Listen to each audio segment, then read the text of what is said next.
learned a lot, and I wrote up a memo about it to send to the city council. The memo was primarily because it's pretty complicated, and I wanted to summarize it partially for myself, but also to update all the people involved because there's so many different lanes that some of this stuff is happening in. So essentially, there's sort of a few different lanes of which, like categories of which people hold liquor licenses. I'll just do this really briefly. One, there's a first group of restaurants in Greenfield who have a liquor license that extends to their outdoor premises, and they own or have a lease agreement for the property. And those folks are already, as of this week, as of yesterday, allowed to resume serving food and drink outside. This only applies to liquor license holders who also can prepare and serve food on the premises. So this is places like the Country Club of Greenfield, Terraza, and Mesa Verde, just to name a couple that people might know. There's others. So as you may know, those places, you can already start doing that. We have a second number of local restaurants who hold liquor licenses where they are not, their license does not extend to their outdoor premises, but they might own or lease that property. It's not city-owned property, it's their property.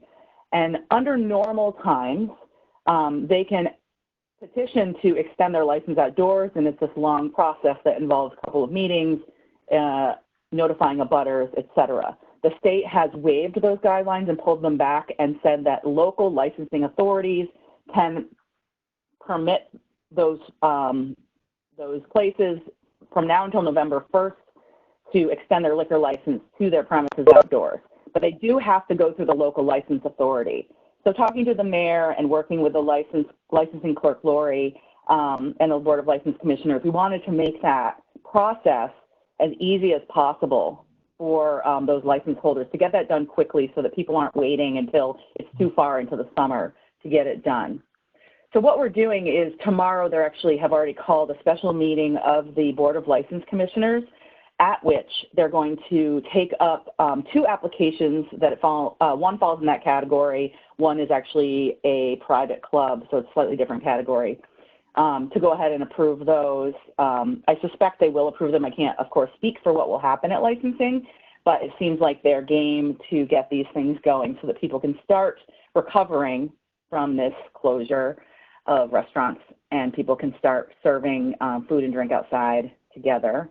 And then what the mayor wants to do is we are requesting from the Board of License Commissioners tomorrow that they delegate the mayor as temporary authority to approve those licenses. This is not unprecedented. There are times when the Board of License Commissioners can't meet and they've delegated authority to their chair or another member. So we're asking them to delegate the authority to the mayor's office so that restaurants can get their applications in and get them approved quickly. And then what will happen is at the next scheduled meeting of the Board of License Commissioners, they'll ratify those approvals. Went through the application, the clerk and I, and kind of streamlined to make sure that it was easy to understand. And we also wanted to include with that sending out those papers to all of the restaurants who have, actually all people that have liquor licenses. What are the expectations? What are the new guidelines for setting up your outside? And then what the process is. Since we are asking the board to do that, I've prepared two options for a letter to go out. The mayor is going to write a letter either saying that the board has approved delegating authority or not, depending on what happens at tomorrow morning's meeting. And then we'll send them to all liquor license holders with a nice, easy checklist so they understand exactly what they have to do, can get back quickly. And I've learned exactly what that process is alongside of Lori so that if she's out or busy with something, I can help or somebody else in the mayor's office can help. There's a third group of restaurants where the establishment has, this is all about liquor license restaurants, we're not talking yet about restaurants that don't hold liquor licenses. The next group of restaurants are establishments where they have a license that does not extend outside and they abut city-owned property. This is kind of where it aligns with the work that the City Council Appointments and Ordinance Committee is working on right now. So for those folks, their examples of those would be like Thai Blue Ginger, Taylor's, I guess, things like that. This is where the local licensing commission and the city council overlap. So the council's deliberating those changes and then bringing it to the full council. Can I interrupt for just one second? I just want to clarify for councilors who might not have been at committee chairs or watched it. The changes that A&O are taking up are specifically related to using parking spaces and parking lots that are city owned. Is that correct? No, not necessarily. There's ordinances that are written that are specifically about serving outdoor seating outside of establishments. Yeah. So it's kind of both, but I'll get to the parking spots too. Okay. There's a lot going on. I'm really excited about it, though, can you tell? Okay. So yes and no, but that meeting is tomorrow, so it's very soon. So stay tuned or join in. So what we are doing is what we've done is we're asking the regular monthly meeting of the Board of License Commissioners typically takes place on a Tuesday, and it would be the Tuesday prior to the full council meeting where any changes that happen in ordinances would be approved or not approved. We've asked the Board of License Commissioners to move their meeting to the day after, so we can see what happens at the council level. And at that time, they can then amend their process to do a similar thing where we can approve licenses if the city council decides to allow, by statute, alcohol to be served on, for example, sidewalks right outside, which right now is not allowed. Like if you're at the Indian restaurant, they can serve outside, but they can't, normal times they can serve outside, but they can't serve alcohol, which should have been, this is something we wanted to take up anyway. I think we all talked about, some of us talked about it early this year. So we're going to wait and have them meet the day after so that they can do the appropriate action to align with what the council decides. Tomorrow when we ask them to delegate the authority, we're going to ask them to delegate it for 2 months at least, so that also after that time, the mayor's office can help expedite any of those applications so they don't have to, restaurants won't have to wait till July to start working and making money again. As you guys all know, serving alcoholic beverages and the cost is a real big production of income for these restaurants. And liquor licenses are very cumbersome and expensive to have. We want to help these restaurants recover.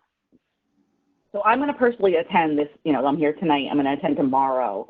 I will be at both licensing meetings as a way to sort of be the liaison for all this, since I've seen, on behalf of the mayor, I've seen all the different pieces that are moving. So right now, the governor's order does restrict the extension of liquor licenses to only outdoor service where places where food is prepared on site. We don't know exactly what's going to happen with some of the bars in town. There's just a handful of them that don't serve food. So unfortunately, we can't do anything about that yet because of the ADCC and the governor's. I suspect they're working on something. I'm not 100% certain. Let me just go through my notes real quick. So I did also, we looked at all things in terms of like what we need for insurance proof and things like that, and want to make sure that we're covered and that we're compliant, but we're also making it easy for restaurants to go ahead and start doing this. That's number one. Number two is that, and I think Director Warner could speak to this a little better, but the mayor did want me to bring this up, is that today she did sign off on a contract for a preliminary plan to apply for a TIP for Main Street through the Department of Transportation. I don't know a lot about this, so I'm using words that I don't know, but basically it is similar to some of the changes that you guys were going to discuss and some of the links that you sent out on the agenda. It does also align really well with our sustainability master plan and complete streets in terms of reconfiguring Main Street to be more pedestrian and bike friendly, and also doing a reconfiguration of the parking spots. So there'll be a whole study about that. The mayor will be prepared to update the full council about the details of that this month. The second, so that's two. So actually there's four things. No, there's three things. Okay, so then the last part is, and the mayor literally walked into my office at 4:30 and said, you can tell them about this even though it's not real yet, because it's exciting. This is, some of it is halfway done. Director Adams also knows more about this, But one of the things is what we have just named between the two of us, the mayor and I, dining spots. So that is where we may be able to designate some parking spots for restaurants to, quote, lease from the city to use as outdoor dining if they don't have space near their area. So the term contiguous is used in the guidelines, but if the parking spot is right in front of the business or adjacent to the business, that can count as contiguous. So there's some details on that, but that would actually help places like Magpie. They don't have a lot of outdoor space. A few other places. So there's some designation done, and we're actually having an internal meeting tomorrow to go over some of that with public safety, with the planning director, with a few other stakeholders to make sure that is a good, safe way. And when I say lease, we haven't decided on the details about whether or not it's actually going to be for a fee or if we're just using that term just to help them go. And that would obviously be temporary, but it seems really fun. And then the last thing, this is the part that the mayor told me I could tell you, even though it's not real, is I know that they walked the streets to talk about the dining spots today. There's also some discussion about closing off temporarily Ames Street. So that's a street that runs between like the People's Pint and the Hangar and the Balkan Lounge is on. And the way to do that so that people can still have access to the bank in the back of those buildings for deliveries, but making that into more of a pedestrian or seating area. And Director MJ Adams may have more information about that. The mayor literally walked into my office at 4:30 and was so excited and told me to tell you guys about it. So I just want to let you know that, in part because I see your agenda is to talk about starting this program of discussion of, changing of streets. And I just want to make sure that we're all aligned if we're going to be doing this big plan coming down for the tip. I just want to make sure that we don't have something done that then has to be undone, or knowing that this is we're in a really good position to get this. This would be something like availability of getting over, Marlo will have to tell me their actual numbers, but it's like $3 million for the city for the cost of $300,000. So I will stop talking and let those other experts clarify, but that's the update from the mayor, and I'm also available now if you have any other questions about things that apply to your committee. I have one question just right up front. Do you have timelines or rough timelines for items 1, 2, or 3? And if you don't, I certainly understand. The licensing, okay, so I do for some. So licensing, that timeline is this week. Yeah. If everything goes as planned, we can start approving licenses this week for the folks in the first category, and then probably after the council meeting for the folks in the second category. There's also some discussion, which I didn't mention yet, but there's also some discussion about how to help streamline the process for outdoor seating using those restaurant zones for restaurants that don't serve alcohol, which is a little easier, right? So if the licensing commission is willing to designate some authority to the mayor's office temporarily, we can help. Did we jump? Okay. If they can delegate authority temporarily for those items too, we can streamline that process as well. The other thing that the mayor could do is just do like an executive order of the magnitude for those restaurants. We just want to make sure everybody's in the loop and nobody's stepping on toes and everybody's in the, understands what's happening. And these are unusual times. So that's a timeline, pretty fast. I feel like it's taken forever to get there, but then this week I'm super excited that things are actually on agendas. I don't know the timeline of the tip. Marlo Warner will know that. And I don't know the timeline on the Ames Street stuff. And the dining spots timeline, I will know more tomorrow. So we will know by the full council. I think I'm gonna actually give the other directors present, a chance to add anything before we go straight to questions. Would Director Adams or Director Warner like to say anything? Yeah, Director Adams would. Okay, great. Go ahead.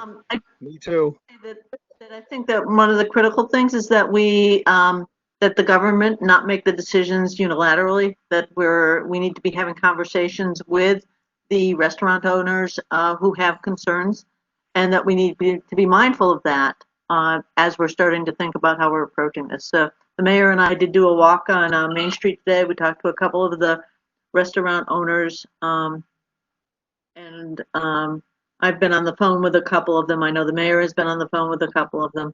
But I think, especially as we talk about the Ames Street possibility, and if we talk about the alleyway next to Manna and Magpie, that we should not be doing those without involvement of the business owners who we're looking to work with. That said, what I've also heard very clearly from the restaurant owners is that they have concerns about making sure that whatever we do with the safety, the public health in mind for both the clients and the employees of the businesses. And the preference that I'm hearing from the restaurant owners is that they, rather than have a public space where the city has provided tables or whatnot, that there be some sort of more private ability to privately control that space, at least during some time certain, so that they can have some level of security and comfort and responsibility for maintaining the standards that need to be maintained in order to safely serve. That's an excellent point. Yes, Yeah. thank you. I didn't mention that, but yeah, that's right. That's why it would be like a lease for individual spots versus an open restaurant zone. Director Warner, did you want to have something you wanted to add? Yeah, sure. Just to speak for a moment, can you hear me? Yep. Just to speak for a moment to item number 3, the TIP and the TPO. The TIP is the Transportation Improvement Plan, and the TPO is the Transportation Planning Organization out of the FERCog with District 2 Mass DOT. A little background, Nash's Mill Bridge, I think we invested about $140,000 and got a $2.6 million new bridge. And currently, unofficial posted out there, Wisdom Way is going to be potentially bumped up to this year.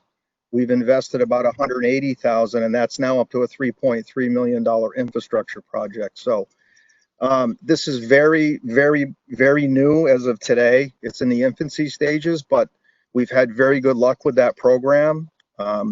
Since I've been back for 2 years, there's been so many folks invested on great ideas for Main Street.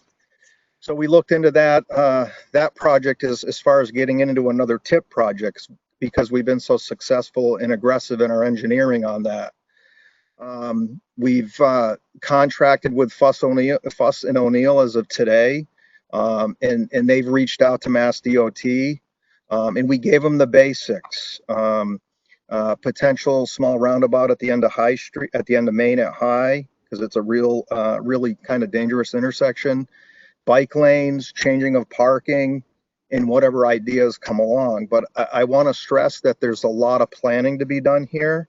But we got the ball rolling to get that project into TIP, and reaching out to Mass DOT, we feel, and Fuss and O'Neill feel, that Main Street, with all these things that everybody has vested interest in, could score very highly to get it on the TIP. So as in projects past, if we're aggressive in doing the engineering, I think we've talked about it in the past, 25%, 50, 75, and 100% design. The closer we get to 100% design, it's voted yearly in the month of May to move these projects along. And we traditionally have been way ahead of the curve, and we actually moved Wisdom Way 4 years this year because we were so aggressive in the engineering and getting it done. I think honestly, it's a home run for the city of Greenfield when we get these projects plugged in and get them done. Wisdom Way is an example. A couple $100,000 gets us $3.3 million in repairs. So that's kind of the gist of it. And again, very much in the infancy stages. Planning, MJ, DPW, the mayor, other groups that have had great ideas in 2 years. My thought when I brought it to the mayor to discuss was we put all these things into one package and get it done, rather than piecemeal and have to tear apart something we've already done to replace with something else along the way. So I think as a whole project, this is going to be a great way to go. Okay, thank you. before we move on to questions, and I'm sure there will be plenty, just I wanted to give a little rationale for putting this on the agenda. I feel like really this Streets for Pandemic Response is not necessarily a legislative issue. We're not transportation engineers. What we are is folks who are tapped into the local economy and could kind of make some educated guesses about directions that we might go in. So I don't necessarily know what the next step was. I just wanted to open up the conversation and kind of feel out what people think might be good ideas and what next steps might be. So it's possible that at the end of this conversation, we're going to conclude that the mayor's office is already doing what needs to be done, in which case that's great news. So that's possible. Definitely thank you to everybody who's already been working on this kind of thing. I know you've all been working very hard. So this may not come to a vote tonight. I think it's just a good opportunity to share information and ideas. So I think the first question is from Councilor DeSorger. Yes, I just wanted to make sure, as I'm delighted. I'm absolutely so excited that this is happening. Thank you to everybody who's been working on it. I know there's been a lot behind the scenes, and you've been working on it for quite a while. I just, as someone who's on disability access, we've gotten 3 letters, and I'm sure you, Danny, I hope that's okay if I call you by your first name. Okay. That you've been looking into that, but we have had 3 letters on that, and just 5. I'll just refer you to 521 CMR 17 for the restaurants. I'm sure you're all over that, but it definitely defines what is needed. And just as a little FYI, because I'm wearing 2 hats in this and thrilled for our businesses, and I just know we have the highest percentages of people with disabilities in this community, so they want to be there also. And thank you again. That's it. I think that disability access, I think ADA and disability access, the mayor mentioned that we were going to loop them in. MJ Adams might know more about that, but in terms of some of that conversation for the parking spots particularly, I know I did look at ADA requirements for any changes that we put through as suggested in that document that we sent to appointments and ordinances. So I referenced that in some comments. So yeah, thank you for bringing that opportunity. That will keep you guys in the loop. Yeah, we did. This is MJ Adams. We did discuss it as we were walking the sidewalks today. Clearly, the south sidewalk on Main Street is narrower than the north side one. So that is absolutely part of our conversation. Make sure that there's adequate access and that there's no blocking of the current ADA facilities that we have, but also that anything new that is implemented and allowed, make sure there's some accommodation for ADA. And I would just like to say on that note, because we have a commission on disability access, does not take the responsibility off of any of us, particularly those on this committee, to be thinking about people with disabilities at every step. And I think it also behooves us to remember that ADA is a minimum standard, and we should not only be thinking about meeting that, but exceeding it at every step.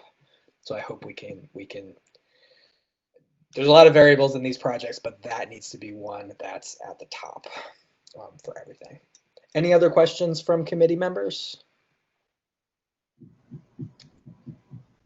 I have a couple.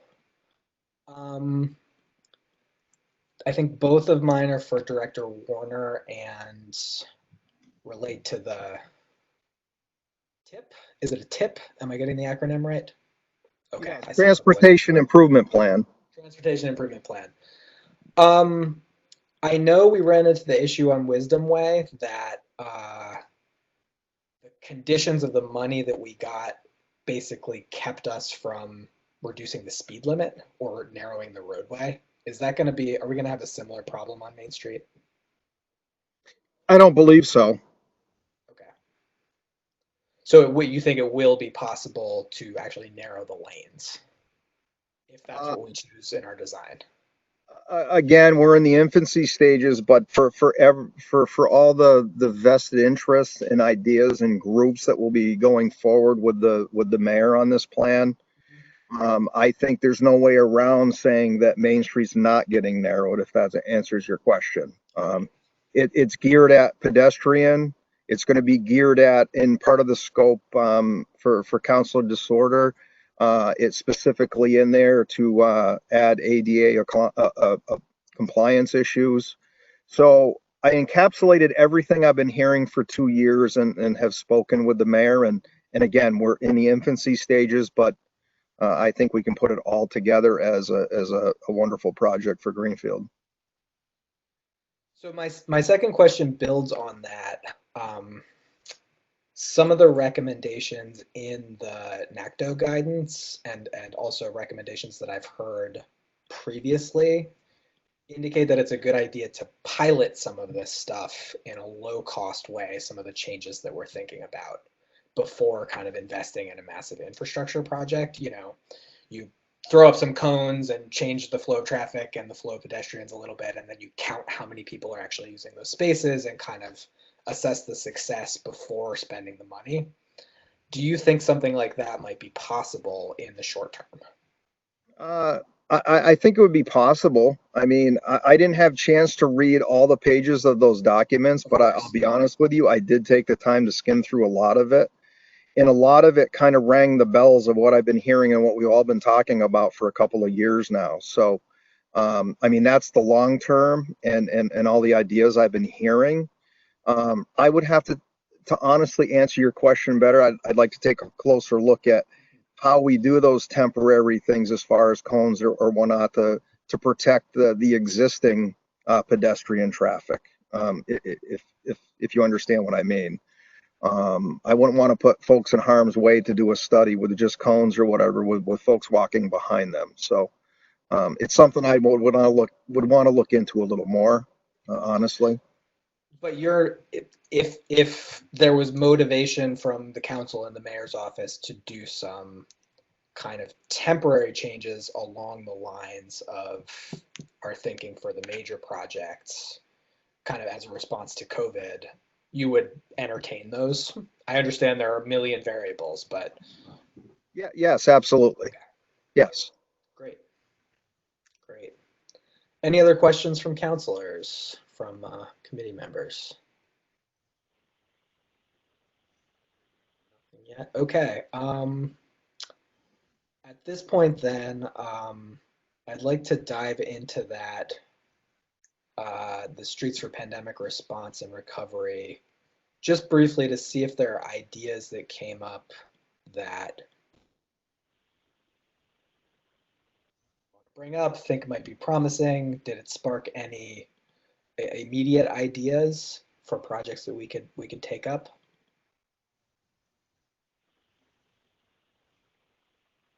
I'll talk at the same time. I just think the mayor's office kind of took the majority of my ideas that I was driving down the street saying, okay, well, we could do Ames Street, we could do, you know, the little alleyway there on Bank Row, because I did get the email saying let's close down Bank Row. Well, that really isn't really a safe thing to do, but the alleyway there would work. Yeah, so I think the mayor's office stole my thunder for tonight. I have the same feeling, honestly. Director Letourneau, please. Oh, wait, am I muted? Oh, no, I'm not muted. Yeah, no, one of the things I did see in there was that we hadn't talked about, although I think we might have talked about it in passing when we were talking about the parking spots, was these pickup and delivery zones. So that's not, that may be part of the ongoing plan for the transportation improvement.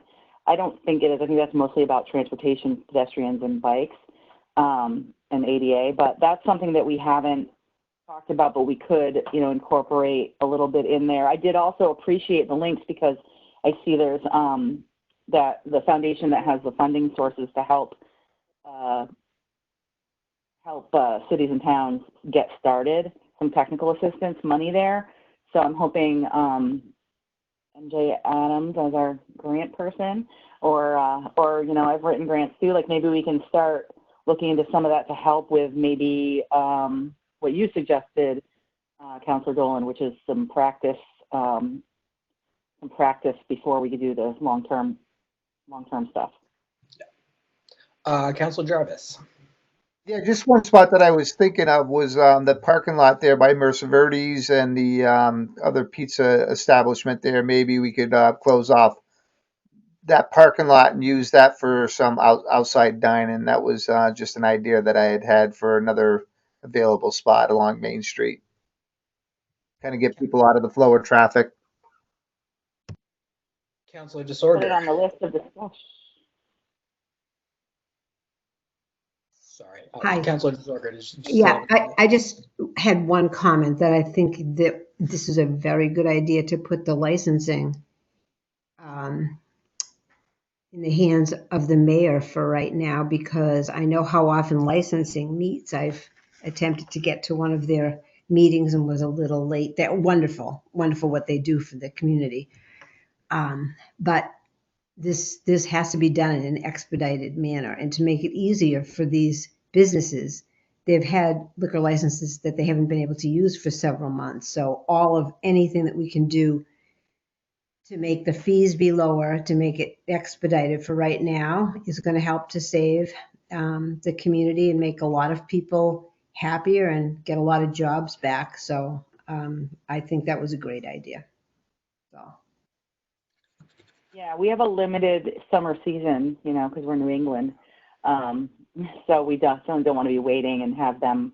We don't want anybody to be behind or not understand how to apply the new guidelines. So that's the other reason why we want to communicate proactively with the license holders.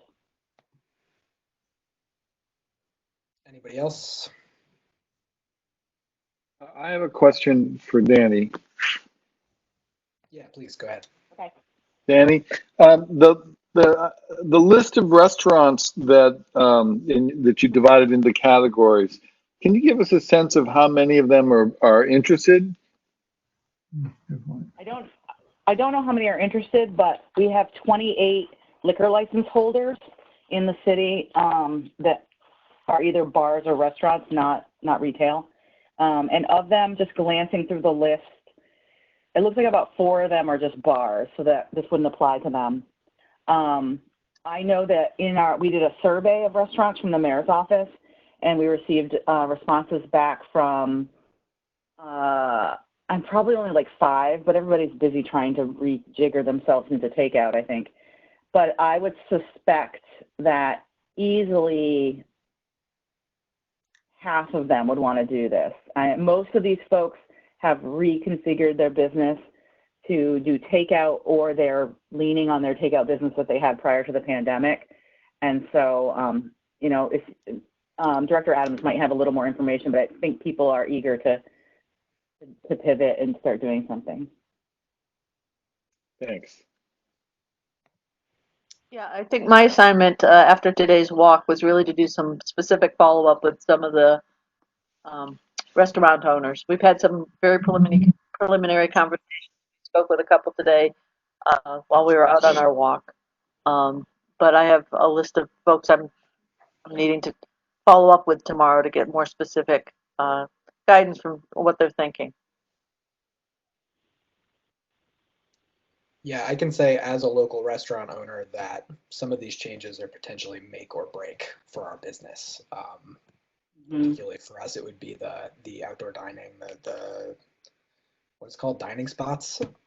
Something like that could be a major advantage. And, we're not even a business that makes the bulk of its money on alcohol. So I can only imagine how much of an advantage it would be for those folks. Anything else? I've been personally trying to support all the takeout in town, so. We've probably all been doing a little bit of that. I have 2 ideas I want to launch into, but anybody want to tag onto this conversation before we go into those? Or present another idea of your own? Okay, my first thought in looking at this NACDO document, which has excellent graphics. As long as we're kind of changing some of the downtown infrastructure in a temporary way with the dining spots and possibly with blocking off a few of the streets, I'm wondering about doing some of those temporary additions and either widening the sidewalk or adding a bike lane or both to at least the most traveled parts of Main Street.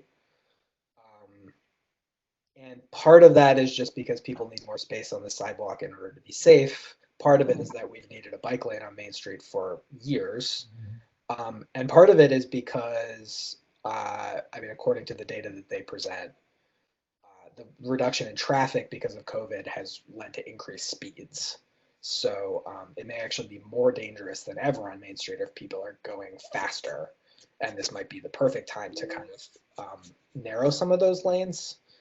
So either counselors or, mayor's office folks, does anybody want to weigh in on that idea? We can start with Councilor DeSorger.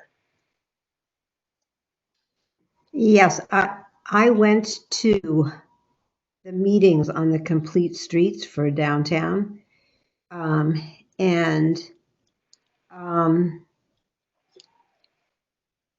although I agree in theory with that, there was a lot of the bicycling for downtown that we had several different ideas. They were going to put them in front of, between where the cars parked, etc. I feel like right now we are in the middle of trying to save the businesses from a pandemic, and things are fluid. Every plan that we ever came up with planning board, we were thinking about the bicycling and the bicycling spaces. And, even as we'd go down to Dunkin' Donuts, but that wasn't the most heavily traveled route, nor was it the safest route. There are more, I actually remember these numbers.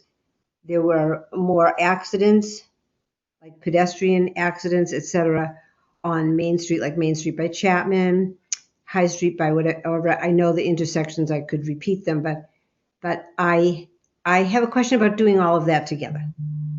Maybe that's, maybe it's a good idea to do it together, but I do feel that right now we have to get the restaurants going, and I'm not sure how all of that is going to work together. We added a lot of money to other places for the bike routes, and whether or not that's the safest plan for right now, I want to make sure that the restaurants can survive, and I want to make sure that there's good disability access for everyone. I appreciate the fact that the goal is for people, I get about complete streets, that everyone could be walking and bicycling, and right now I'm afraid for our businesses. That's it. Other comments, perspectives? I have a question. Yeah, go ahead. When you're talking about sidewalk extensions, you're not actually talking about concrete changes. You're talking about putting up some orange cones. Okay, got it. I looked at the pictures. Fine. Yeah. Okay. Yeah, anything that I'm proposing is only going to be temporary, and I think if we planned it well, we could both get utility out of it during COVID and also use it as a test for some of the changes that we. Can I follow up with Director Warner? Director Warner, do you see any problem with putting cones up to extend the sidewalk into the street? Are there any restrictions? I think we talked about barricades of some sort. I believe MJ's been working on this a little bit, the DPW along with the mayor's office. I guess, to be honest, my gut feeling is I'm not real confident in cones as safety. I'm just being honest here. So I think at least barricades, you see our sawhorses out there are barricades. Even that isn't the most safest thing, but it's higher. It can be seen. It's visible. So I guess that's where I stand on that. I mean, I'm not opposed to any of this, please understand, but I'm uneasy about just cones on Main Street with the heavy traffic up and down and tractor trailers trying to get around cars, and we've all seen that. But to comment on the NACTO a little bit, when I did review it, it kind of immediately reminded me of the long-term changes that a lot of folks wanted to see on Main Street when I saw the visuals that you're talking about, Councilor Dolan. So I just wanted to comment on that, not to get off track from the original question, but I think it was a vision that I have been seeing through a lot of folks since I've been back when I started looking through the visuals in that material. And I have to say, I had exactly the same impression. That conversation we had about the crosswalk in front of the co-op before they announced their move came back to me immediately, and some of the changes that we were talking about.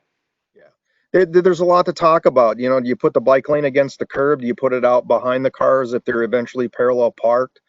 You go to parallel parking. The other thing I wanted to throw out there is the meters are set up for angled parking right now.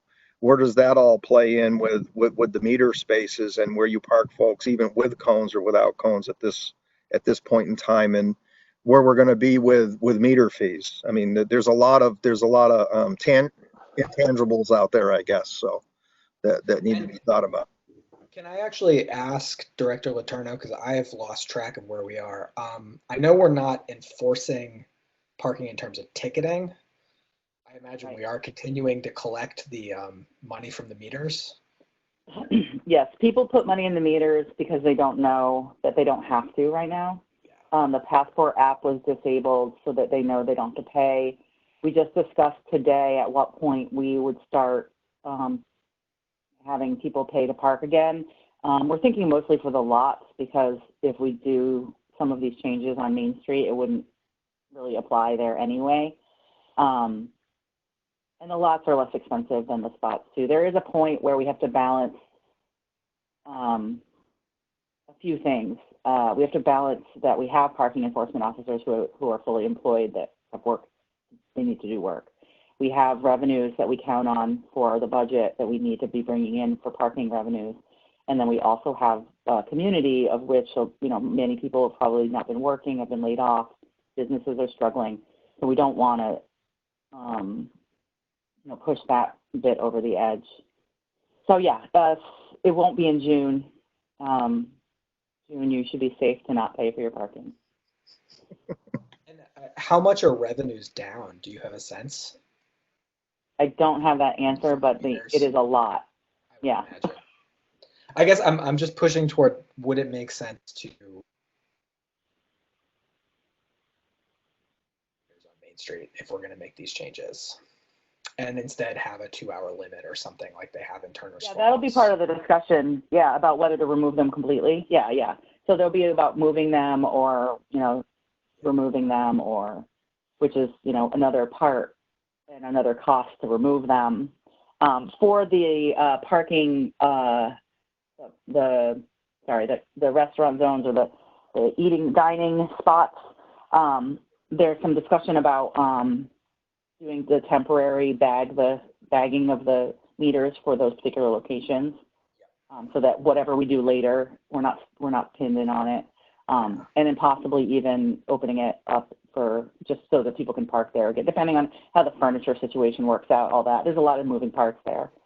But I think, we've got good, big, open parking lots, and we have a parking garage. So, if we can make sure there's still a few drop-off, pickup, and accessibility spots on Main Street, I think we can work it out. Yeah. Would Councilor DeSorger go? Or DeSorger, go ahead. Excuse me. I think that's great. I'm hoping that we do eliminate that. I have a question I guess for Director Adams or Director Warner or Danny.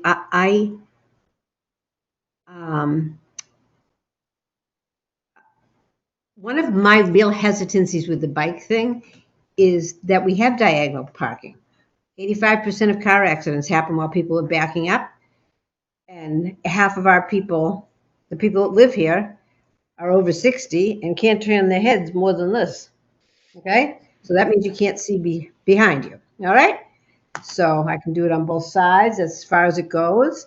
And I'm not alone with that. So that was one of my things that I had right from the beginning when we were talking about the bicycles coming along with diagonal backup parking.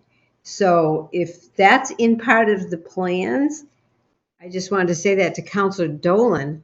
I thought if everything's straight and there's no parking there, or it's even parallel parking for a few spots, I'm good with it. But I cringe at people and everything that we ever approved for planning. We had pull-through spaces or straight on, not backup. Backing up into Main Street with a neck that doesn't work and a bicycle behind you, frightening. But other than that, I think it'd be great. Any other thoughts on that? I would just like to clarify, as a cyclist, what I would push hard for on this is having the bike lane next to the sidewalk and having the parking on the outside. I think that's really the only safe way to do it. And I think the other thing I've noticed since COVID, and I don't know if this is related to COVID, but we have a lot of people riding on electric bikes and motorized bikes and strange vehicles that I've never seen before, that are electric. So I think in the near future, it's going to not just be about bikes as we traditionally think of them, but also these other micromobility kind of technologies that are coming on the market. So the problem that you're talking about is going to be a bigger problem and not a smaller problem in the future. So planning for that is important. Sorry, I have a few people in the stack. Director Letourneau, please. Yeah, so in reference to Councilor DeSorger and your comments about the parking, I know that the mayor has expressed to me many times that if it was her, if she gets to design it, she wants parallel parking with the bike lanes inside. It of course depends on how everything goes. I see Marlo's shaking his head yes. So, you know, obviously this is all in the infancy, but I think that's going to be the way of the future for Main Street and many main streets. Director Warner. Yeah, just to talk about a little about the bike lanes to Councilor DeSorter. I agree. There's no way I think, and excuse the expression, if I could agree in my right mind to put bike lanes behind angled parking backing out. It doesn't fit any of the criteria. And it definitely, you know, if we went to parallel parking, I guess I should have explained that's where we would be talking about the bike lanes on Main Street, whether they're against the curb or they're out in the center. I mean, there's so many designs that we can come up with, but what goes along with that would be protection of even angled parking. There'd be some curbing between there and the bike lane, and then the curbing of the sidewalk to protect the cyclist. So I wanted to clarify that I'm okay with the bike lanes, but I think only when we go to the mayor's vision of parallel parking. It'd be quite difficult with angled parking in the way we're set up now with the bump outs at the crosswalks. So Everybody's going to have to learn how to parallel park again. That was the first thing I learned in driver's ed. Good at it. Do it on one side. That's all you need. So the next question is for, it sounds like we have some pretty good ideas about where Main Street is going in the long term and almost a rough consensus about it. And we also have COVID times to deal with. So of the folks here who are kind of a lot of the folks who would make it happen, I would pose the question, do we want to try something that's temporary? Is it practical? And could we get the Solomon Foundation to pay for it?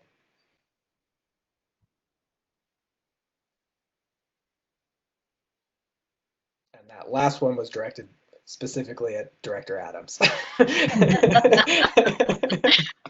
But Marlo, although I can also write a bunch of money for us to the tip. So the question I think is, I think what's critical is the meeting that we're having as city officials.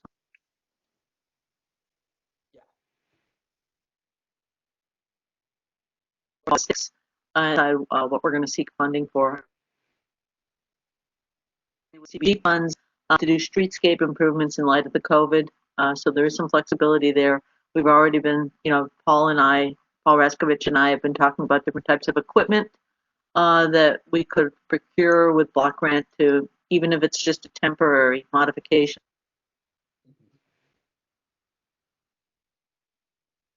Oh, I think we're losing.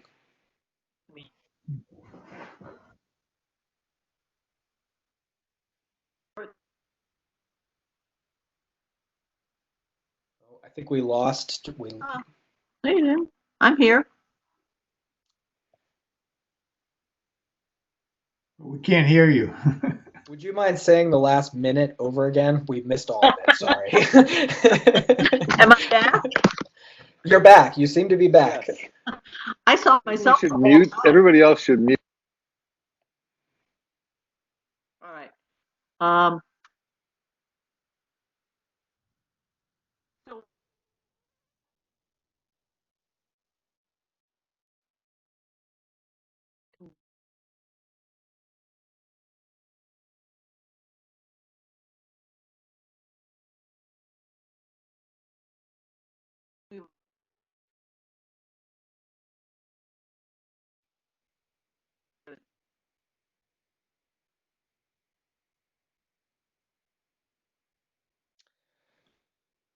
I'm gonna make the executive decision that we have lost Director Adams for the time being. Hopefully we can come back. Yeah, we're not getting anything that you've been saying. Sorry. Why don't we give the connection a minute and we'll come back to you. Director Letourneau, do you want to? I think you had a comment as well.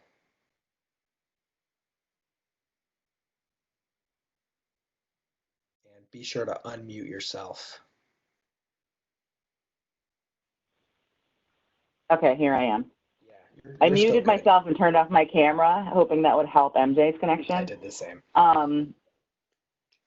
No, so yeah, I mean, temporary stuff will be, everything, temporary and permanent, is always reliant on funding. So I do agree with MJ was starting to say that I think, tomorrow's meeting is going to be key. I will offer to continue to come and update this committee as the Economic Development Committee of the Council with everything that you guys are doing, or I can send memos to you guys in the interim about what's happening. Just because I've been, participating as in these different groups, including licensing, as well as this temporary group for the outdoor seating and the bike lane stuff. I had an idea that we should get the fake grass for the spots too, but I don't know how far that went down the line, and that's about funding too. So. Get the what? I'm sorry, I missed that word. We should get what? The fake grass, the AstroTurf. Oh, yeah. Or back in Greenfield. The area that we're taking over in the road. Honestly, it sounds silly. But it's actually another way to designate that that's for seating or pedestrians or whatnot, and it's not as expensive as a Jersey barrier. Marlo's looking like he's laughing. I actually asked Chief Haig to price it out for me, just because.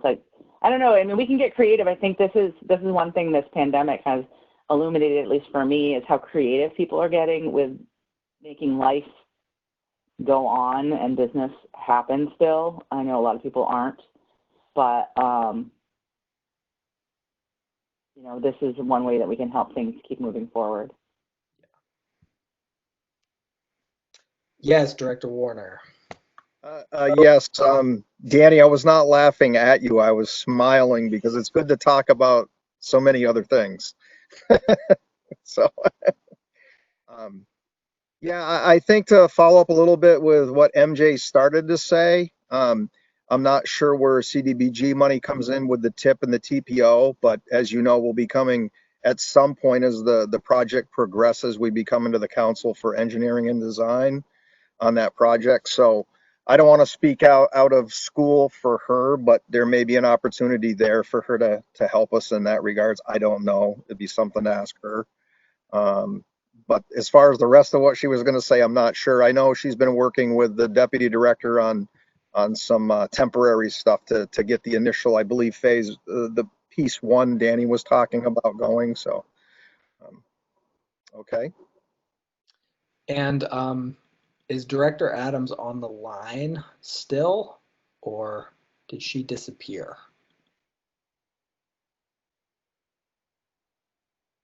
I think she disappeared. Okay, well, maybe we'll hear from her before the end of the meeting. I'm not sure. It's a shame that MJ's back. I see her. Oh, is she? MJ, would you like to try again?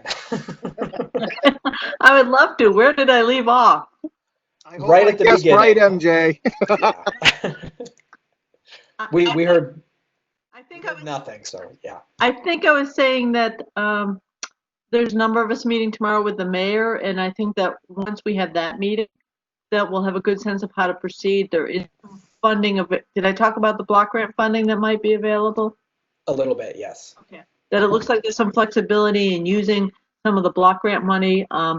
I've been working with Marlowe's staff to take a look at some of the equipment that you can buy to use for temporary things. So I think that once we have a better idea of what we're thinking about, then we'll know what we'll need for money and resources. And yes, there could be some block grant money. We'll look into the other grant and technical assistance that you sent our way and move forward from that. Okay. I'm sorry, I want GSET. I'm in Northampton. We don't have GSET here yet. Yeah, that would solve the problem. You should move to Greenfield like everybody else. I want to understand and recognize that it's not this committee that's going to be doing any of these designs or probably submitting any of the grants, although I'm happy to help out if you would like. And I think all of us are happy to help out in any way, but just getting a read from this conversation from the counselors present, what are your thoughts? What do you lean towards? Do you have any final kind of contributions for that all-important meeting tomorrow that you'd like these folks to bring?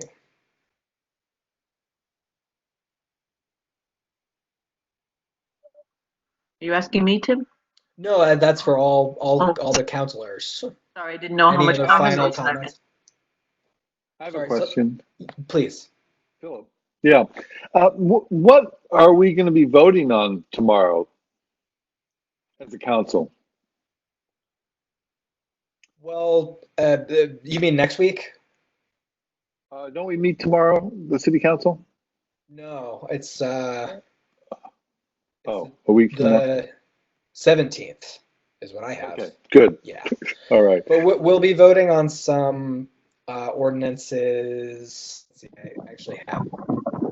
No, but related to this, I had the impression from MJ that a lot depended on the meeting tomorrow, and I was confused because I thought that was a city council meeting. So thank you for clarifying. No, it's a meeting with the mayor. The mayor has convened a meeting of staff. Yeah. To put our heads together. Although I think it's also a bit confusing because A&O is meeting tomorrow and they're talking about the alcohol part and also kind of the outdoor seating. Director Letourneau submitted, I think, several ordinance changes related to the sidewalk and outdoor seating and that kind of thing. So there is a meeting. There are two meetings tomorrow that are very important in different ways. Yeah, I'll be at both of them. Please go ahead, Phil.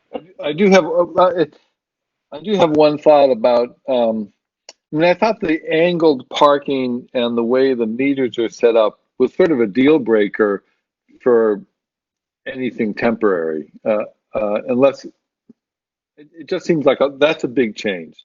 And I guess I'd want to know, well, we don't know how long the pandemic's going to last, but there's a limit to how much you should spend for a temporary change.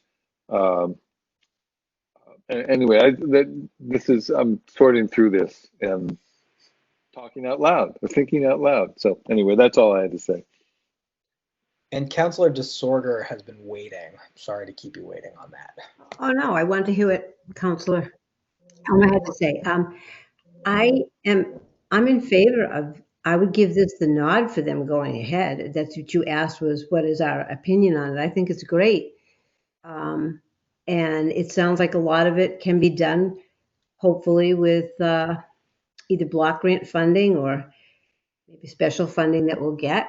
And it's things that we've talked about for a long, long time that would be beneficial to people who live near downtown and beneficial to our businesses. So I'm a yes. And I think that the people that are in charge of this, Director Warner and Director Letourneau and Director Adams, and our mayor, and I think they're all giving this a lot of thought, and the licensing board, and that's where I am. That's it. Anybody else before we move? Yeah, please, go ahead. I was going to say, I can address some of what Councilor Elmer flagged for concern about the parallel things. And yes, cost for something temporary is definitely of a concern. So aesthetically, it might not be as beautiful. We're hoping to make it look nice, but it will involve things like bagging of the parking meters and basically just not worrying about the fact that it's parallel stripes parking spots. We'd have to do something, and we wouldn't be able to totally change the permanent configuration right now. Right. If we had a perfect world, we could just fix it. But so yeah, we're not gonna spend enormous amounts of money for temporary stuff, but we will do it in a way that it's safe and looks good, nice. I think if there's one thing I've gotten used to during this pandemic, it's things looking less than perfect. So we'll do the best we can. Oh my God. I was like, no handwritten signs in City Hall. Like, we're going to print them on the printer. You should have seen me. I walked around pulling stuff down. No. You got to have some standards. Okay. Let's move on. The other kind of, the other proposal, if you can even call it that I had related to what the NACTO document calls open or play streets. And this is a concept that's been, I remember seeing a bicycle boulevard in California 15 years ago. It's something that's been done on a permanent basis for a long time, but it's gained a lot of traction in a lot of cities. With kind of the lack of usable outside space and the distance that's required. And I spent a long time looking at the Greenfield map today and kind of going block by block.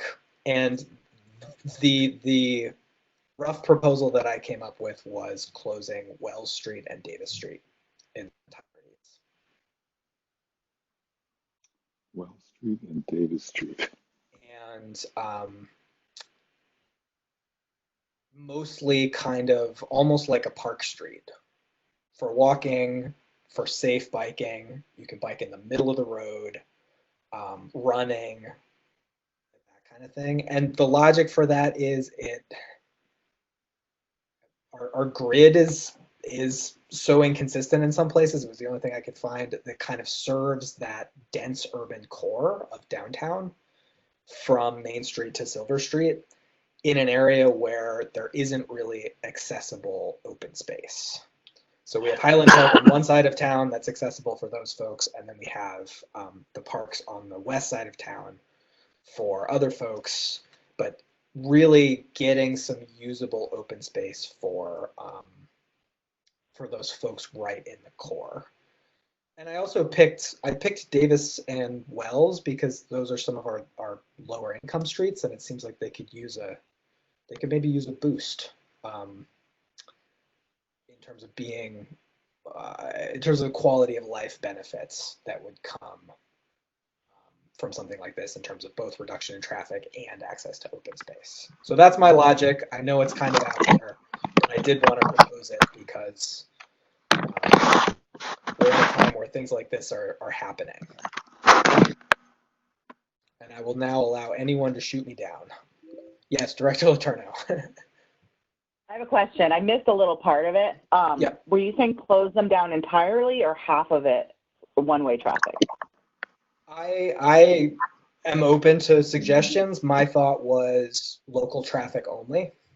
So you can still get in and park in front of your house, but it's a 10-mile-an-hour speed limit, and you should come in from one of the side streets, not from. Because a lot of people live on those streets. I mean, I could actually see, like, we're just like brainstorming here. I could see doing, because there are other streets that run parallel, I could see doing one way and blocking off a whole side. I don't know. Marlo's probably gonna disagree with me. This is not the mayor. This is just me talking. But that's all any of us are doing right now. People will get used to one way. Anyway, I'd be curious to see what that would look like. Councilor Jarvis. Yeah, sorry, Tim, you were broken up a little bit. Danielle kind of got your clarification on that you were talking about the whole street. I wouldn't be opposed to maybe some one-way traffic.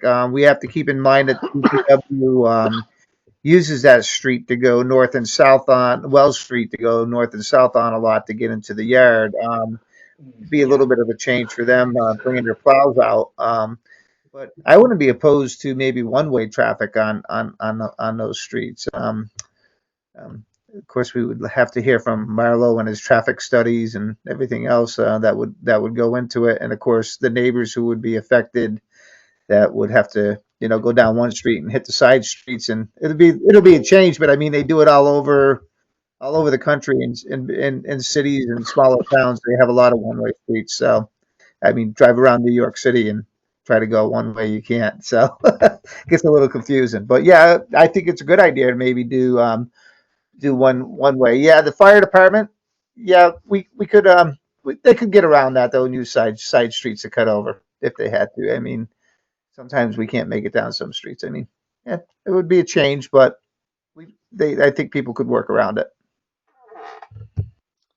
And Councilor DeSorger. I think that Councilor Jarvis spoke to most of, that was what I had concerns was about the safety part of it and the fire department getting back and forth. I've long thought that parking on both sides of the street on Chapman Street were quite irregular. So that a car can hardly fit through there. So that would have been one that I thought about, but I'm, as long as fire and safety are on board with that, I'm good. And I will say I'm not attached to anything about this idea. I think those north-south streets in the core, those just jumped out at me as the most obvious because they're close to our population center and there are several of them, so there's always an alternate route. There are also some of our only streets that go all the way through for a long distance, but yeah, if we wanted to do it one way, if we just wanted to take one of them, something like that, to all of those ideas. Director Letourneau. So it just reminded me that I learned this week that the arch is actually too small for fire trucks anyway. So public safety doesn't use that for anything. I know that we wouldn't want to, there's businesses in Arch Place and across the street, and then there's a business that will be coming to the former Tap and Die warehouse there soon. That's where I learned this. But I don't know if there's something cute we could do with the arch itself or around the arch. This is not anywhere near the scope of what you were saying, but if that arch is already inaccessible to public safety, big trucks, maybe we could make it. And it seems like an accident waiting to happen. I can't believe people don't crash into each other more there. One of the strange pieces so of infrastructure. I'll throw that against the wall. Yeah. Yeah, Director Warner. And it's cool looking, you know? Danny, I think you read my mind on this one. Alan and I were just talking about that street 2 or 3 days ago. Councilor Distorter may be interested in this too, because we have part of our sidewalk repairs and ADA improvements is that walkway underneath the Arch Street Bridge. It's almost impossible for ADA, and it is impossible for ADA requirement to have a proper railing on that. So it has been spoken verbally in the past that the railroad it wouldn't break their heart if that road became one way or pedestrian traffic only. I'm just throwing that out there. You know, there's a lot that goes into closing a road or making it one way. We have to go past DOT. There's paperwork, there's filings. There's a lot that go along with this, but I wanted to hit on the Arch Street thing and see what everybody's reaction would be, because that happens to be one of our more difficult roads to maintain, believe it or not, in the winter and in heavy rains and so on and so forth. That's not a bad idea. As far as the Wells Street and the Davis Street, I would need some time to think about it, and we got to look at traffic patterns. We have that very difficult decision at, intersection at Wells and Allen to deal with. Our emergency response to support police and fire when they need us in a hurry. Which way are we going when we come out of the yard, and how long does it take to get to Southern Deerfield Street, say? I guess there's a lot of thought and some studying that needs to go into that. I'm not saying I'm opposed by any means. Just quick thoughts off the top of my head. I was thinking like Director, two dead you out ends. there? Go ahead, Danny. I was thinking 2 dead ends on Arch Street, and then make it like a park or something under the arch with shade plants or art or something. I don't know. Some funky thing. One way might be better though too. What's that? But it's really, I said one way might be better. It seems to me it's impossible to upgrade that area. Like if we could just make it, make it not a thing that you would go through transportation at all. Well, and I would return to my my pandemic theme, which I think will also become my post-pandemic theme in a lot of ways, which is, can we pilot it? Can we throw up a couple of Jersey barriers and a pull-up bar and pilot the Arch Street Park for 2 months? And then if it works, maybe we make it permanent. If not, we just put it back the way it is, or we make it one way, or we rethink it in another way.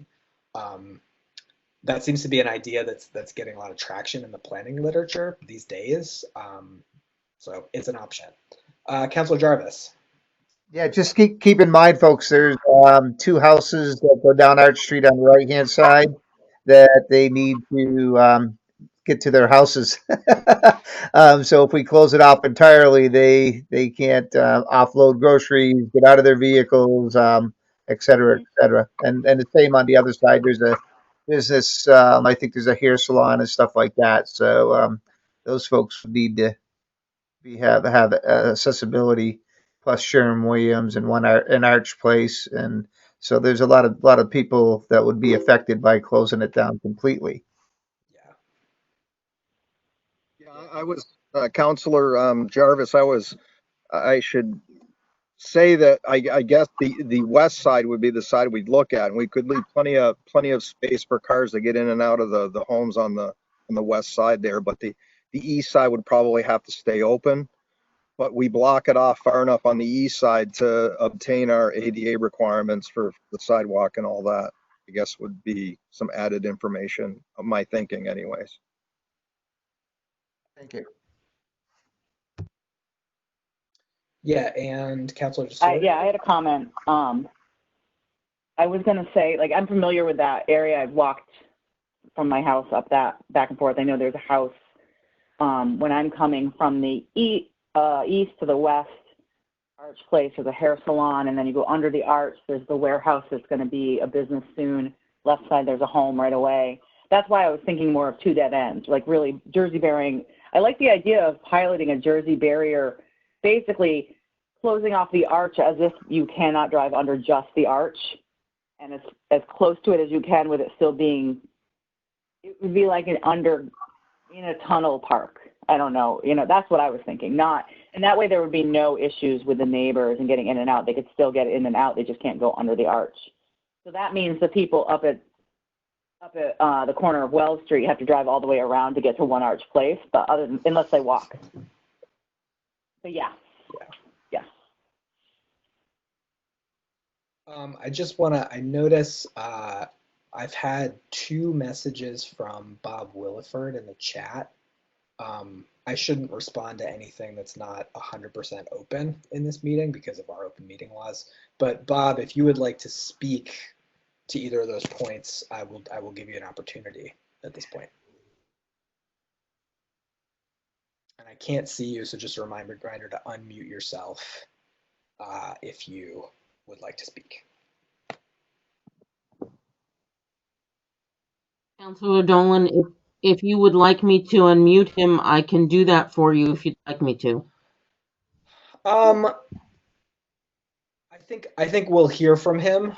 If he may have, you know, people don't always pay attention to the whole meeting, so if it comes up again, I would encourage Mr. Williford to put a comment in the chat or speak up. And yes, I was about to move on to your. I was going to move on to your point soon, Phil. Does anybody want to speak to the idea of the play streets? Oh, sorry, Councilor Disorder, I missed you again. Please. I just wanted to go back to the 2 streets that you were thinking about for one way or whatever. I just want to remind everybody that Chapman Street is the one where the most accidents happen, are right pulling out Chapman onto Main Street, that crosswalk. If there's one that I wanted to make one way, it would be that one, because we talked a lot at the complete street meeting of how we could rectify that crosswalk. And there's not enough cars to pass anyways.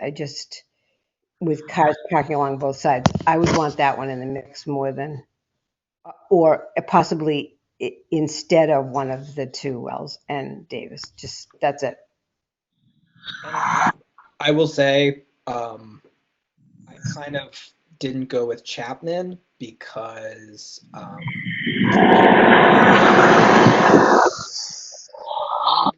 didn't think about Chapman Street because I consider it one of the main north-south thoroughfares, but I don't actually have the traffic data to back that up. So it's definitely an option.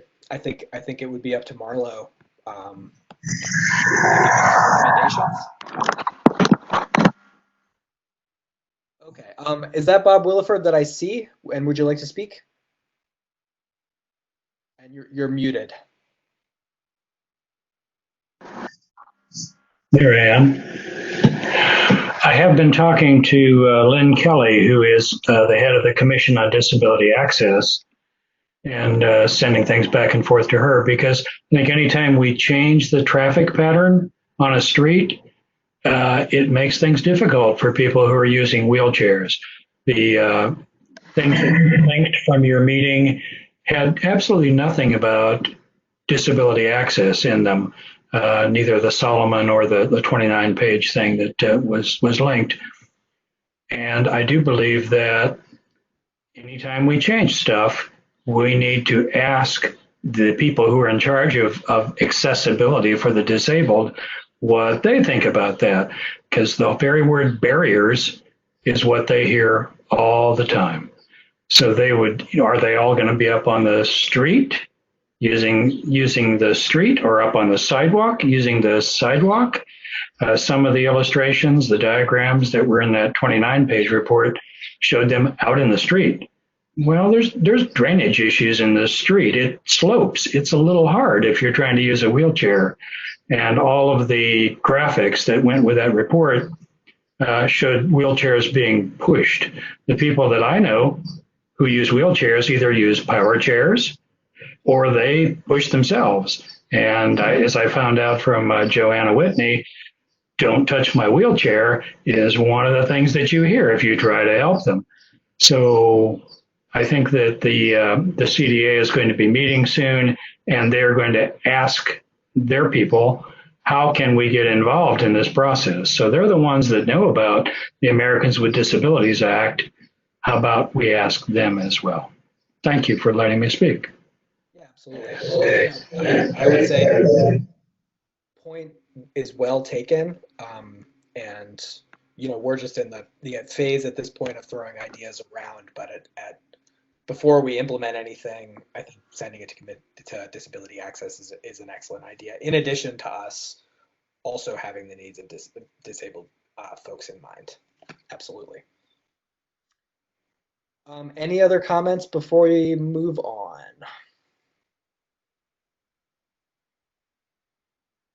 Yes, Councilor DeSorger. And then I think I'm going to cap the discussion there. Okay, this is for Director Letourneau. We do have a meeting this week of disability access. It's on Thursday at 1 o'clock, I believe. Just so that it's so much easier to do on the front half as opposed to on the second half of something. So just, I don't have my calendar in front of me, but it's on the calendar. I'm pretty sure that's when it is. That's all. Thank you. Okay, with that, I don't think any motions are going to get made around this, but you know, we've kind of expressed our preferences and ideas to the folks who will be doing the designs, and I feel like that was valuable. So I'm going to move on from our discussion. There are no motions, which puts us in new business, and I believe Councilor Elmer had an item for new business. Yeah, now this is a crazy idea. Don't get too excited and don't talk about it because we're talking about a very secretive company. But this is an open meeting and it is recorded. Don't put it on, don't, with that proviso. I wish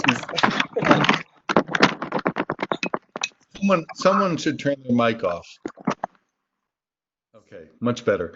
So the CEO of Apple, Tim Cook, knows me. And through him, I could get a document to the new head of retail, and who just took the job within a year. And I had this crazy idea that we could probably get in front of her a proposal to have Apple take over the First National Bank and turn it into an Apple store. It's the kind of, they love to do this kind of thing. I did a tour once of the Apple retail palaces of Europe, where in one case it was an old Italian bank in Paris that they had to scrub the nicotine stains from a century of Italian bankers chain smoking, and they turned it into this magnificent Apple store. Now, they've got the money to do it. It's the kind of thing they like to do. The question is, can you make a business case to Apple that Greenfield makes sense as a place to locate an Apple store? And so I looked at the map. There are no Apple stores in Vermont. There are 3 Apple stores in New Hampshire, and the closest one is in Nashua, I believe. There are 11 Apple stores in Massachusetts, but there's only one west of the, I think the Natick Mall is probably the closest one. And the one in Holyoke, the wait times for service have become horrendous. It can't handle the traffic. So I think we probably have already documents pitching this building to various parties. I would be happy to work with MJ, the mayor's office, anybody. I'm not saying it's nothing I can deliver, except I think I can get a document to the right people. And like I say, it's a crazy idea, but boy, what a change it would make if we could do it. So that is my proposal. Director Letourneau, do you have a comment besides OMG, let's do this? I mean, yeah, I'd be happy to help investigate how we would do that. MJ's shaking her head yes, too. So, I mean, oh my God, yeah, I don't like to go to Holyoke for my Apple store needs. And Yeah. Councilor DeSorger? Oh, sorry, and let's hear from Councilor DeSorger. I'll come back to you, Director Habs. Just 100% in favor. Sounds like a great idea, Councilor Elmer. Go for it if we can get that. That'd be wonderful. Okay, well, let's try it. Director Adams, did you have another comment? Yeah, the building belongs to the Greenfield Redevelopment Authority. You know that we had been looking at using it as a cultural flex space. The redevelopment cost is a pretty steep ticket. I would love to explore other uses for that. So give me a call, Phil. Will do. For my part, as much as I would love to see used as a theater or a cultural space, I think that those plans were in mind or were developed before Hawks and Reed and the Lava Center had such a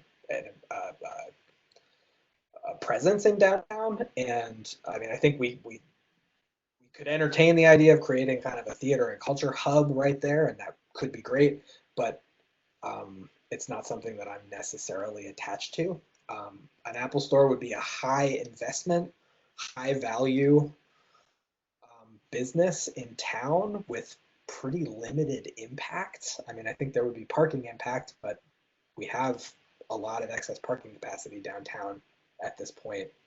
I know that they're not necessarily all high skill jobs, but they are relatively high paying comparison to something else. Good job. Yeah. Yeah, I don't see a downside. And the last thing I'll say is I think one thing that surprised me in being a counselor for the last 2.5 years is it often really comes down to something like this. Someone sending a letter to the right person and doing the work to track it down. So please, by all means, I would love to see us pursue this. Beautiful. Anybody else, or is that just kind of a unanimous positive? Yeah, definitely go for it. That's Councilor Hirschfeld? That's correct. Okay. So that's a yes. And Councilor Jarvis, would you like to speak? Yeah, Phil, that would be a great idea. I mean, it's a pretty interesting place. I don't know if you've ever been in the building. I've had the opportunity to tour the building quite a bit on inspections where I was telling people what they can and can't do inside the building. It has great possibilities inside that building. I think Apple would be a great fix. We have the parking garage. It would draw people down. Maybe they'd stay and go over to Hawks and Reed for some show after they went to Apple.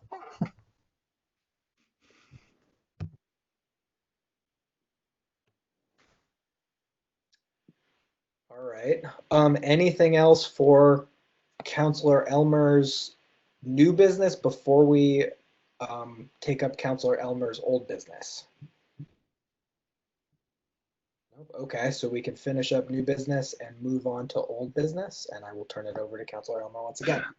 I just wanted to clear the air about something. I left the last city council meeting pretty upset, mostly because what left this committee was not what got voted on in council.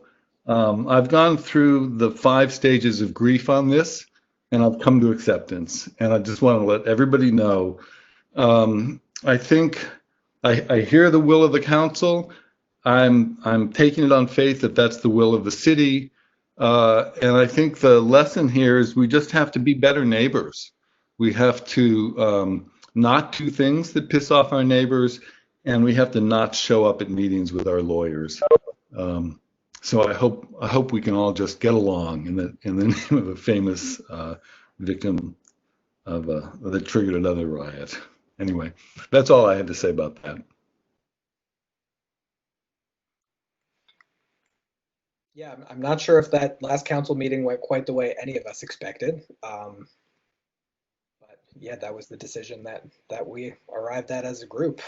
Sometimes I'm always surprised at how much something can change between committee and council. Anybody else have a comment on that note? Clear the air.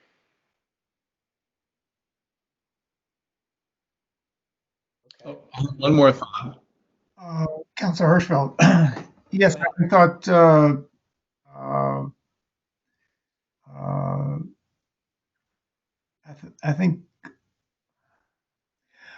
I think what was presented as the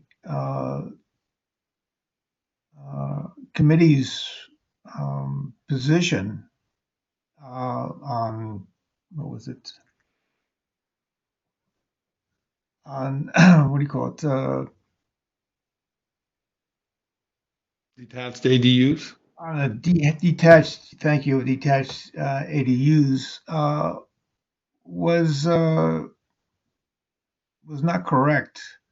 I was surprised. I felt we just got outmaneuvered, and I'd rather have just had our chairperson just present what was going on with the committee, what the vote was, and what the position was. Period. If it was divided, it was divided, but and not introduce one's own position without considering what the committee has come forth. So just to speak to that, I did speak twice on that, first as the chair of the committee, where I gave the recommendations that we had come to, and then second as an individual counselor, where I have a right to present my own opinion and my own perspective on it. Can we hear from Councilor DeSorger?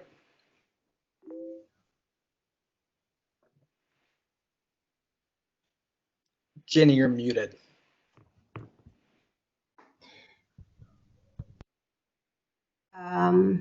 Yeah, there you are. Yeah, just that actually what there were, when we took that vote initially, there were 3 people in favor of it. And I think our chairperson didn't want to go through with something that we didn't have complete agreement on, but the majority of us agreed with what I proposed, as did the majority of the council. But that's all. I'm going to leave it at that. That actually was, I mean, we took a vote on something else. I didn't vote in favor of it, but I think that was a good point, Councilor Elmer, that that's over and done with. It was something that has been long talked about and something long encouraged by many studies to have those done by right. So that's all. Councilor Jarvis. Yeah, just real quick. Thanks, Tim. I won't be long-winded. Yeah, thanks, Phil, for that. We got an old saying in the fire department: you have to be pretty thick-skinned to work here, is what we used to have to say. And I believe being a city councilor, you have to be pretty thick-skinned too. And I'd like to just say that I think we have a very good city council now compared to city councils in the past, and I do believe that this city council is getting a lot of good work done for the town. I believe that we have good cohesion between all the members, and I really think we're moving forward. And thank you, Phil, for that. And just to wrap up, I would I think I'd like to say that I do have tremendous respect for the discussion that we had on those issues and the perspectives that everybody brought, and tremendous respect for the disagreements too. I mean, that's part of the process. We come together and we talk about really complicated, difficult stuff with multiple stakeholders, and it's our job to come to a final decision on behalf of the city. And that's a really hard job, but I want to Jarvis to say, I think we have a phenomenal council. I think we're doing good work, and I hope that we can continue to work well together, because I've been really enjoying it up to this point. I don't want to belabor this too much, but anybody else want to make a final comment? All right, if that's the case, our next meeting is July 14th, which is also Tuesday at 6 o'clock. Says it's in the Greenfield City Hall meeting room. I somehow think that's not going to happen. It'll likely be right here. Do I hear a motion to adjourn? So moved, Jarvis. Second to DeSorger. Okay, all those in favor? Aye. Okay, thank you very much, everybody. I'll see you next month, if not sooner.